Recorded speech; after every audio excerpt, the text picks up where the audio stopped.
ሶሻል ሚዲያ ላይ የምናያቸው ቪዲዮዎች ጥቅማቸው ምን ያህል ነው? ጉዳታቸውስ ምን ያህል ነው? ምን ያህል ይጠቅመናል? ምን ያህልስ ይጎዳናል? የሚለውን ነገር ትንሽ በጉዳዩ ላይ እንድንወያይበት ስለፈለኩኝ ነው። እሱ ምንድነው? ሶሻል ሚዲያ ላይ ብዙዎቻችን በዚህ ሰዓት ደግሞ በጣም አዲክትድ በጣም ሱሰኞች ሆነናል።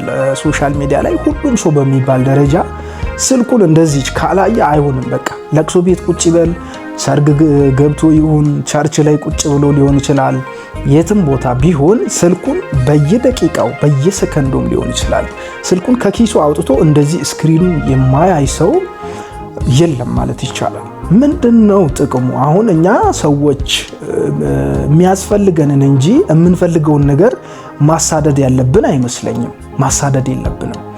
ምንፈልገው ምንድነው? የሚያስፈልገንስ ምንድነው የሚለውን ነገር ስንወያይ ማለት ነው። እኛ ምንፈልገው የማይረባ ነገር ነው፣ የማይጠቅመንን ነገር። ለምሳሌ ሱስ፣ ሲጋራ እኛ ስናጨስ ፈልገነው እንጂ አስፈልጉን አይደለም። የሚያስፈልገን ለምሳሌ ምግብ የምንበላው ፈልገንም ቢሆን የሚያስፈልገን ነው። ምኑ ያስፈልገናል? ምኑስ አያስፈልገንም? ሶሻል ሚዲያ ላይ አይናችንን ፍጥጥ ብለን እንዲች በቃ እስከ 7 ሰዓት ምናምን አልተኛውም ዛሬ 7 ሰዓት ላይ ነው የተኛውት ብሎ የሆነ ሰው ቢናገር ምን እያረከ ነበር? ጥናት ነበረ? የሆነ ኤዲት የምታረገው ቪዲዮ ነበረ? ምን ነበረ? ለምንድነው ቶሎ ያልተኛው ምናምን ተብሎ ቢጠየቅ አይ ስልክ እያየው ነበር፣ ቲክቶክ ላይ እያየው ነበር ምናምን። ምንድነው ሲያይ ነበረው? ምንም አያስተውልም። አይ የሆነ የሚያስቅ ቀልድ ምናምን ነው የሚል። ምን አስቆት እንደነበር ራሱ ማስታወስ አይችልም ያ ሰው። ስለዚህ እኛ ሶሻል ሚዲያ ላይ የምናረጋቸው አክቲቪቲዎች፣ የምንጠቀማቸው ነገሮች፣ የምናያቸው ቪዲዮዎች የሰዎች ህይወት ምን ያህል ይጠቅመናል? እኛ ለመማር የምንፈልግ ከሆነ የሆነ ነገር ሰርች አድርገን በትክክሉ የሆነ ሰው ትክክለኛ ኤክስፒሪየንሱን ሲያካፍል ኢንተርቪው ብናይ ይሄ ጥቅም ያለው ነገር ነው። ስለሆነ ነገር ክሬቲቪቲ የሆነ ነገር ለማድረግ እንዴት ነው ይሄን ነገር ማድረግ ያለብኝ? ለምሳሌ ቢዝነስ ለመጀመር የዚህ ቢዝነስ አጀማመር እንዴት ነው ብለው ሪሰርች የሰሩ ሰዎች፣ ቪዲዮ የለቀቁ ሰዎች አሉ። ከነሱ እያየን አሁን እንዴት ነው ይሄንን ቢዝነስ መጀመር የምችለው? እንዴት ነው ይሄንን ነገር ማሳካት የምችለው? አጀማመሩ እንዴት ነው? መሀል ላይ ደርሼ እንዴት ነው ኮስት የሚያደርገኝ? ምን ያህል ወጪ ያስወጣኛል?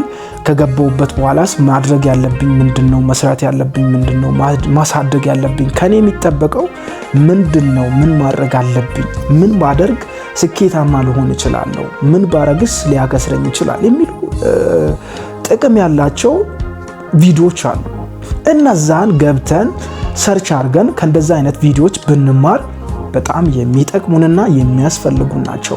ዝም ብለን ግን ካፕሎች ለምሳሌ አብሮ ምግብ ሲበሉ ምናምን ሲጫወቱ፣ ሲሳሳቁ፣ ሲላፉ የሚያሳይ ቪዲዮ ብታይ ምን ትማራለህ ከዛ? እስቲ መልሱልኝ።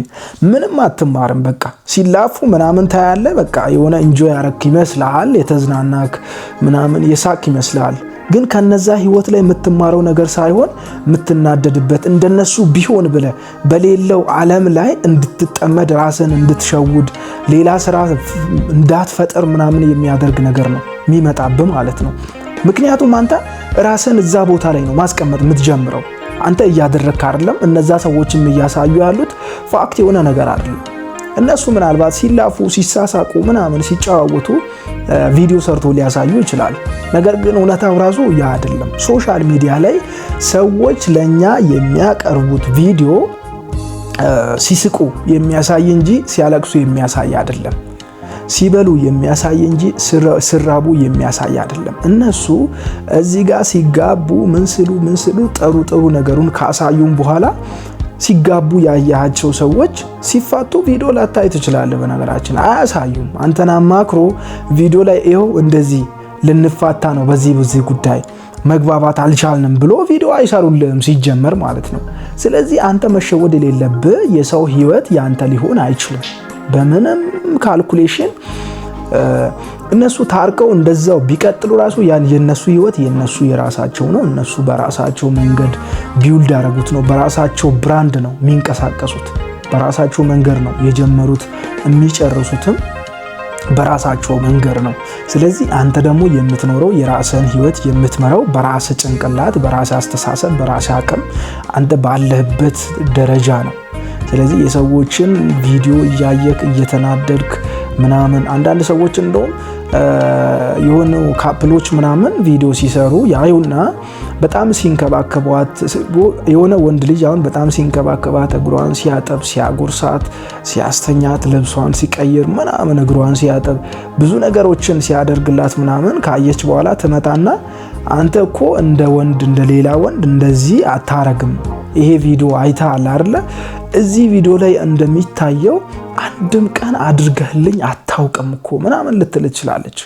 ያ ሰው ቪዲዮ ሊሰራ አቀናብሮ ኤዲት አድርጎ በራሱ በቃ ስክሪፕት አዘጋጅቶ ምናምን ሊሆን ይችላል ይሄንን ቪዲዮ የሚሰራው። ስለዚህ ዘላለም አለሙን ሰው እንደዛ እያደረገ የሚኖር ሰው ማንም የለም። ያ ነገር መጥቶ ያንተን ህይወት ሲበጠብጥ ሲረብሽ ማየቱ ግን ያንተ ትዳር መፈታት ያንተ ትዳር መጨቃጨቅና ሌላ ታሪክ ውስጥ የመግባት ምክንያት ሲሆን ማየት ደግሞ በጣም ያማል። ስለዚህ ብዙዎቻችሁ በሶሻል ሚዲያ ላይ በጣም እየተሸወዳችሁ በጣም ብዙ ማይሆኑ ነገሮችን እየተማራችሁ መማር ያለባችሁን አትማሩ፣ መማር የሌለባችሁን ነገር ግን ትማሩበታላችሁ። ይሄ ተገቢ አይደለም። ሶሻል ሚዲያ ላይ ቪዲዮ ስትጠቀሙ ስታዩ ይጠቅምሃል፣ ይሄው አይጠቅምህም አትየው፣ በቃ እለፈው፣ አያስፈልግም ሲጀመር ማለት ነው። ጊዜህን ማቃጠል የለብህም። ስለዚህ እንደዚህ አይነት ሰዎች ብዙ ጊዜ ራሳችሁን ስትጎዱ ነው የምትታዩት። ወንድም ሊሆን ይችላል የሆነች ሴት ለሆነ ወንድ ለባሏ ማለት ነው የሆነ ነገር እንክብካቤ እያደረገችለት ምናምን አይቶ መጥቶ እሷ ላይ ጓገጭ ብል ይሄ የማይሆን ነገር ነው። ህይወትን አንተ የሰውን ህይወት ዝም ብለህ ያ ህይወት ራሱ ላይሆን ይችላል። በነገራችን ላይ የተቀነባበረ ለቪዲዮ ስራ የተቀነባበረ ነገር ሊሆን ይችላል።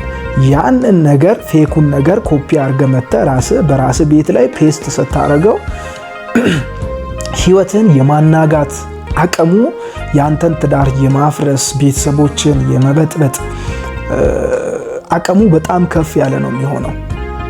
ስለዚህ ነገሮችን በማስተዋል ብታረጉ በጣም ጥሩ ነው ብዬ አስባለሁኝ።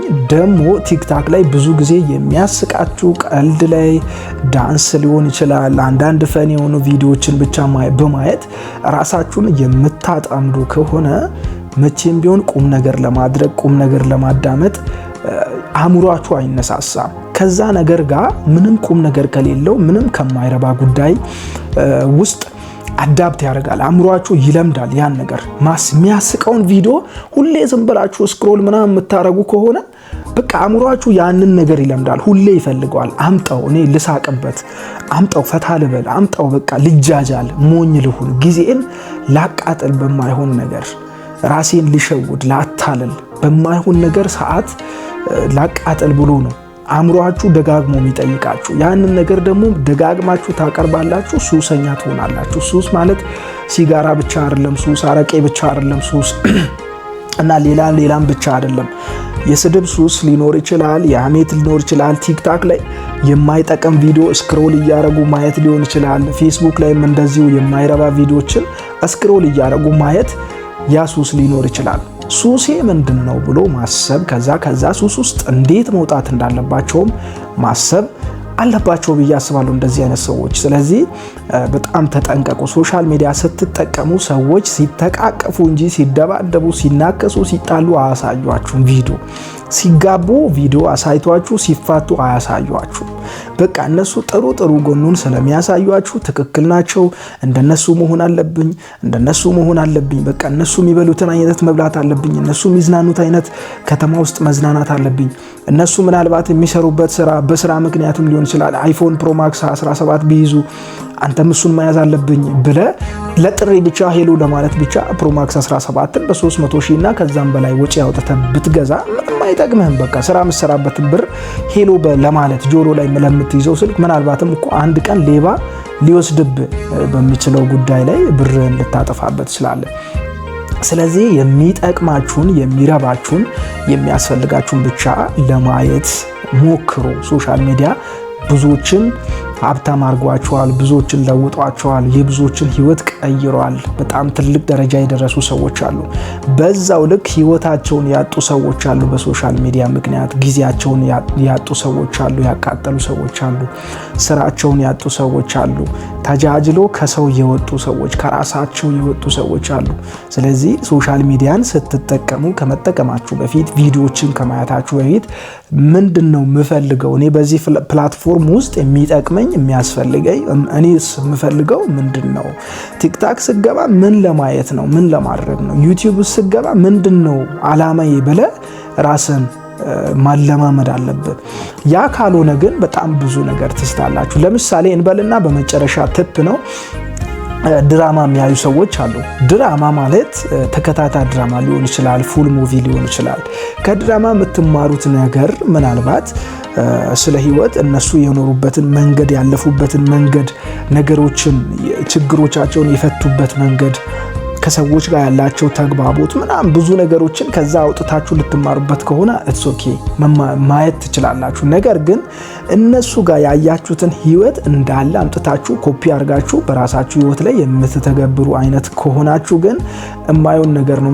ምክንያቱም እነሱ ያለፉበት መንገድ የገጠማቸውም ችግር የችግሩም አቅሙ ምኑ በጣም የተለያየ ነው። እናንተን ደግሞ የገጠማችሁ ችግር ያላችሁበት ኤሪያ፣ የሰዎቹ ባህሪ፣ ሁሉ ነገር በጣም የተለያዩ ነገሮች ናቸው። ስለዚህ ችግሩን ለመፍታትም ሆነ ችግሩ ውስጥ ለማለፍ ማወቅ ያለባችሁ የእናንተን አቅም፣ ያላችሁበትን የማህበረሰቡን ሁኔታ፣ በቃ ችግሮቻችሁን መፍታት የምትችሉበትን አቅም ነው ቼክ ማድረግ ያለባችሁ። ድራማ በማየት የእናንተን ህይወት ድራማ ለማድረግ የምታስቡ የምትሞክሩ በጣም ትሳሳታላችሁ። ህይወታችሁን ታጣላችሁ። በዛ ምክንያት ሰዎችን ታጣላችሁ። ትልቅ ቦታ የምትሰጧቸውን ሰዎች ልታጡ ትችላላችሁ ማለት ነው። ስለዚህ ድራማ ላይ ሰዎች ክሬት ያደረጉት ምናልባት የሆነ ሰው ህይወት ታሪክ ሊሆን ይችላል። እዛ ላይ በጣም የሚጨመሩ ነገሮች አሉ። እሱ በጭቃ ውስጥ ያለፈ ሰው ከሆነ እዚህ ጋር ድራማ ላይ አንተ ቆንጆ ነገር እንድታይ ስለሚፈለግ በአስፋልት ሊያሳዩ ይችላሉ። በአስፋልት የታለፈበትን በጭቃ ውስጥ አሳልፎት ሊያሳዩ ይችላሉ። በጣም የተራራቁ ነገሮች ናቸው። ራሳችሁን በእንደዛ አይነት ነገር ከምታታልሉ እንደውም ድራማ ከማየት ኢንተርቪው የሚያደርጉ ፖድካስት ላይ ቃለ መጠይቅ የሚያደርጉ የራሳቸውን የህይወት ኤክስፒሪየንሳቸውን ኢንተርቪው የሚያደርጉ በጣም ትክክለኛ የሆነ የህይወት ታሪካቸውን የሚያካፍሉ ሰዎች አሉ። ከነዛ በትክክለኛ መንገድ መማሩላ ትችላላችሁ። ስለዚህ ሶሻል ሚዲያ አጠቃቀም የራሳችሁ ምርጫ ስለሆነ ትክክለኛ የሆነውን ነገር መርጣችሁ ተጠቀሙበት እና ያዳመጣችሁት ነገር እንደጠቀማችሁ ተስፋ አደርጋለሁ። ይሄንን ቻናል ደግሞ ሰብስክራይብ በማድረግ ቤተሰብ እንድትሆኑ ጠይቃችኋለሁ ማለት ነው። አብራችሁኝ ስለቆያችሁ አመሰግናለሁ። በሌላ ቪዲዮ እስክንገናኝ ይመቻችሁ።